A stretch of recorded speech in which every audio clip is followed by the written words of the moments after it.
हे आहे होळी, जे माझ्या घराजवळ काही अंतरावर अशी आहे आणि दक्षिण छान त्याचे फोटो काढून वगैरे आणले होते. अशी पूजा वगैरे झाली रात्री आणि दुसऱ्या दिवशी हे बघा रुहानी आणि दक्षिणी असे छान फुगे वगैरे भरून ठेवलेले होते. सकाळीच लवकर उठून त्यांनी पटापट आणि त्याच्या पप्पांनी पण त्यांना अशी मदत केलेली होती, त्याच्या बहीण भावांनी वगैरे.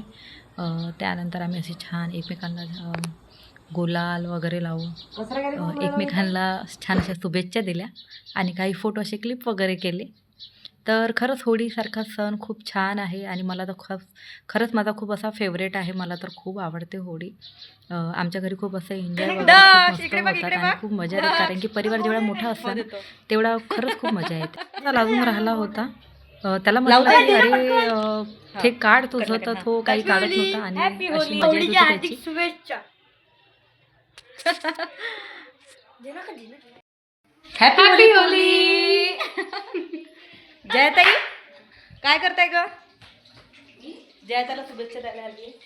हॅपी होली जयताई. Same to you. जाऊ बाई. तर सर्वांना हॅपी होली, होळीच्या खूप खूप शुभेच्छा. अशी सुरू आहे आमची होळीची एन्जॉयमेंट. आणि ही बघा इकडे छान स्वरा रुहानचा थोडा कलर काढून घेते, कारण की रुहान पूर्णपणे भरलेला होता. स्वरा ही आमची मैत्रीण, ही पूर्वी. आणि तसं तुम्हाला ओळखू येत नसेल कारण मी खूप कलरनी भरलेलो आहोत. आमचा पण रंग निघत पण नाहीये. ही फाल्गुनी सगळ्यात जास्त भरली. एस्थेटिक होळी खेळते, आमच्यासारखी होळी नाही खेळत. पण आमची होळी खूप वेगळी असते. होळी एस्थेटिक आहे आणि खूप प्युअर आहे. आम्हाला आवडत नाही. Happy Holi. Happy Holi. Same to you. Happy Holi. Happy Holi. Holi पगू. Same to you. Happy Holi बेटा. तू घे पगू, आता मी पुरूला लावते. हॅपी होली. अशी होळी आमची खरंच खूप झाली, खूप मजा आली. खूप सर्वांनी मस्त रंगाने वेगवेगळ्या रंगाने असे भरलेले होते आणि खरंच खूप मजा आली, मी सांगू नाही शकत. तर मग त्यानंतर असे घेतले सँडविच बनवण्यासाठी. मी अगोदर आलू बोंडे वगैरे बनवून ठेवले होते काही. मग थोडीशी चटणी बाकी होती. रोहन म्हणाला की मम्मी मला सँडविच बनवून दे, तर मी त्याला अशी सँडविच बनवून देत होती. ब्रेड थोडेसे कट केले ट्रायंगल शेपमध्ये आणि थोडं सॉस वगैरे लावलं, त्याच्यामध्ये थोडी आलूची चटणी अशी ॲड केली. दोन्ही सर्वच ब्रेडला मी सॉस लावलेला आहे. थोडं असं दाबून घ्यायचं आणि मग त्यानंतर अशी माझी आणि हे बघा माझी सर्व ब्रेड झाले आहे असे कंप्लीट. तर अशा मी ताव्यावर मी स्पेशल असा तवा ठेवलेला आहे, ज्याच्यावर मी असं काही फ्राय वगैरे करते, कारण की याची थोडीफार अशी पॉलिश निघलेली आहे. जो दुसरा तावा आहे मग तो तेलाने खराब होऊन जाईल, म्हणून मी हा तावा होता याच्यावरच मी असे शेकून घेतलेले आहे. तर थोडंसं प्रेस करून घ्यायचं.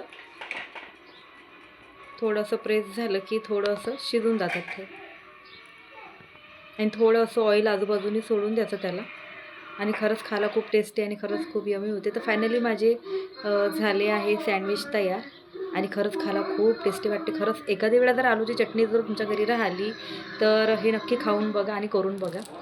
त्यानंतर थोडे म्हटलं चला आज मला थोडं काम करायचं होतं हे मनी प्लांटचं, कारण की खूप दिवस झाले होते मी ग्लास वगैरे याचा घासलेला नव्हता. माझ्याकडे असं काही पॉट वगैरे नव्हतं. हा एकच सिंगल ग्लास असा माझ्याकडे पडलेला होता. बाकीचे याच्यासोबतचे जे ग्लास होते ते फुटलेले होते. मी म्हटलं चला आता हे असा एक ग्लास ठेवून करायचं काय, तर मग याच्यामध्येच मी नेहमी असं मनी प्लांट वगैरे ठेवते. त्यासाठी मी याचा उपयोग असा केलेला आहे. हे जे तुम्हाला जे दगड दिसत आहे ते मी दक्षिणी ऑनलाईन बोलवले होते, तर त्यांनी बाकीचे स्वतः ठेवले आणि मी थोडे त्याच्यातले यूज करायसाठी घेतले. ग्लास आहे ना तर त्याच्यातून असं छान दिसून पडतात हे बघा. आणि खरंच हे जे मनी प्लांट आहे ते हिरवं कंस आलेलं आहे.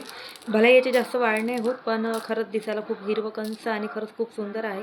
मी किचनमध्ये असं एक फक्त सिंगल मनी प्लांटचं छोटंसं प्लांट ठेवलेलं आहे. हे जे दगड पण आहे यालासुद्धा असं थोडं जे आपलं विम लिक्विड असते ते विम जेल त्याच्याने थोडं असं घासून त्याच्यामध्ये टाकलेलं आहे.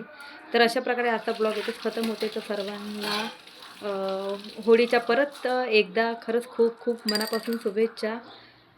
सर्वांनी लाईक करा, शेअर करा आणि प्लीज माझ्या जर चॅनलला जर नवीन असेल तर प्लीज सबस्क्राईब करायला विसरू नका. तर अशा प्रकारे आजचा ब्लॉग माझा इथेच खतम होत आहे. तर हे बघा आणि दिसायला असा सुंदर आणि खूप सुरेख